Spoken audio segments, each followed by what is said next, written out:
Some cars were simply too early. The world wasn't ready, and it said so with empty showrooms and canceled production lines. These are 10 machines that history proved right.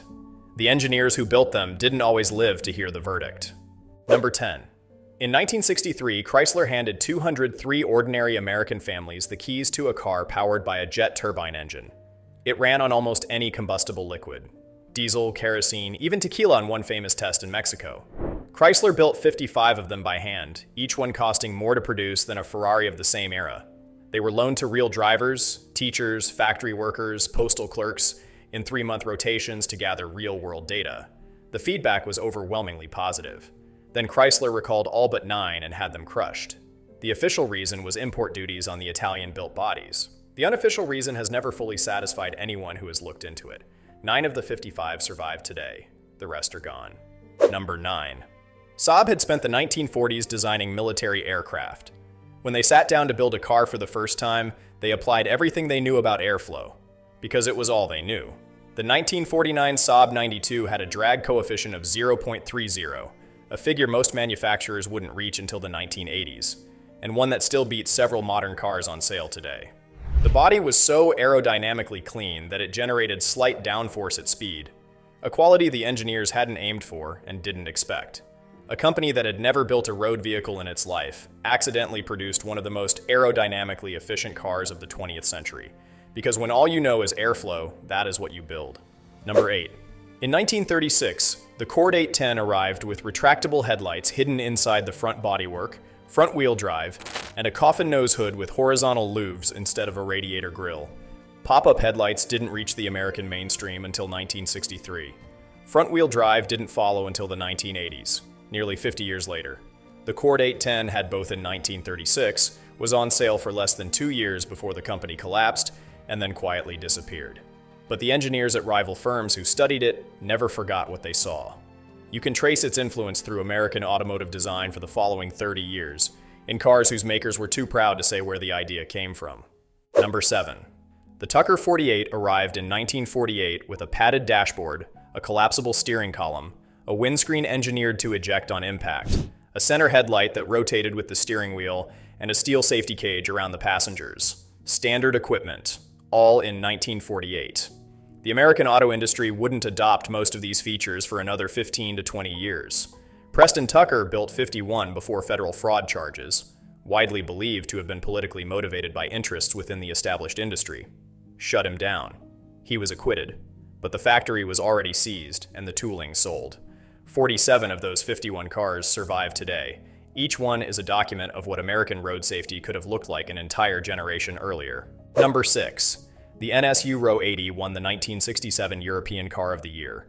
Wankel rotary engine, front-wheel drive, 4-wheel disc brakes, semi-automatic gearbox, drag coefficient of 0.355. The most technically advanced family car in the world. It was also destroying itself.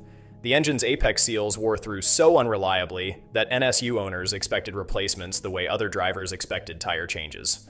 The warranty program was replacing engines faster than the factory could build them. By 1977, NSU no longer existed as an independent brand, absorbed into Audi and quietly dissolved. The car that won every award, earned every headline, and then systematically bankrupted the company that made it from the inside out. Number 5. In 1996, General Motors became the first manufacturer to mass-produce an electric car for public lease. The EV1 had a range of up to 160 miles per charge, a drag coefficient of 0.195, lower than almost any production car before or since, and waiting lists in every city where it was offered. The people who drove it didn't want to give it back. In 2003, GM recalled every EV1 and had nearly all of them crushed. A documentary called Who Killed the Electric Car followed in 2006. Tesla was founded in 2003, the same year as the recalls.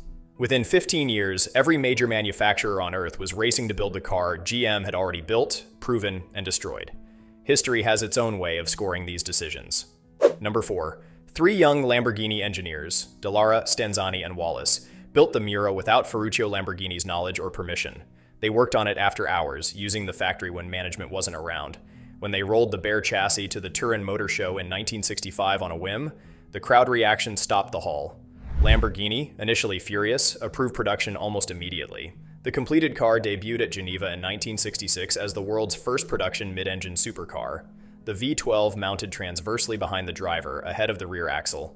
Every Ferrari, McLaren, Lamborghini, and Bugatti built since then uses the same layout these three men developed without permission, in their own time. They called it the P400. The world is still building variations of it today. Number 3. The Citroen SM was the most sophisticated Grand Tourer ever put into series production, and one of the most unlucky. It combined Citroen's hydropneumatic self-leveling suspension with a Maserati V6, after Citroen acquired Maserati in 1968. The steering offered variable power assistance, lighter at low speed, heavier and more precise at high speed, a concept other manufacturers developed independently decades later, believing they were doing something new. Then the 1973 oil crisis hit. Maserati fell into near bankruptcy in 1975, cutting the engine supply. Fewer than 13,000 SMs were built. The self-leveling suspension and variable rate steering it pioneered became the foundation of every serious luxury ride system that followed. The car didn't get the credit, it rarely does. Two cars remain, both French. Both from a company most people today wouldn't immediately associate with the most technically radical machines in automotive history. And one of them is the most significant car ever built. Number 2. In 1978, the Porsche 928 became the first sports car ever to win the European Car of the Year award. Porsche's own board believed it would replace the 911, considered too old, too compromised by its rear-engine layout.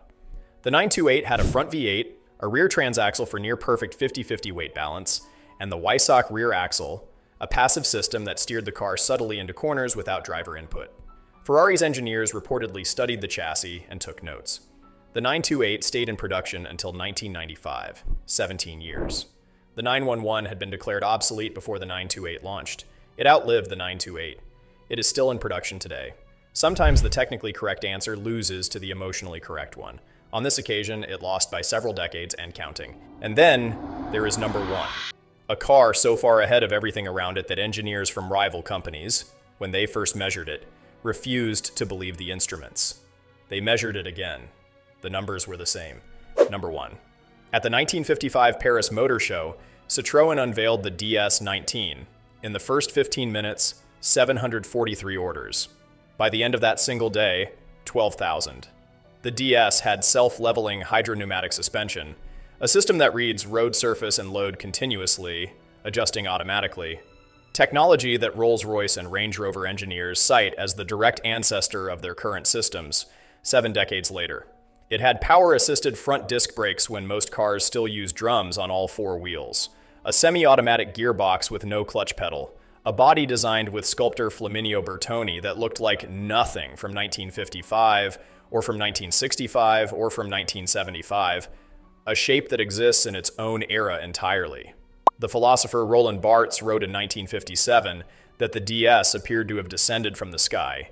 When European motoring journalists were polled at the end of the 20th century on the single most significant production car ever built, the Citroen DS received more first-place votes than any other vehicle. The world caught up with it. It took 60 years. Okay, this wraps up this week's top 10 list. Subscribe to be first for when the next video drops. And if you think we have the order wrong, the comments are open.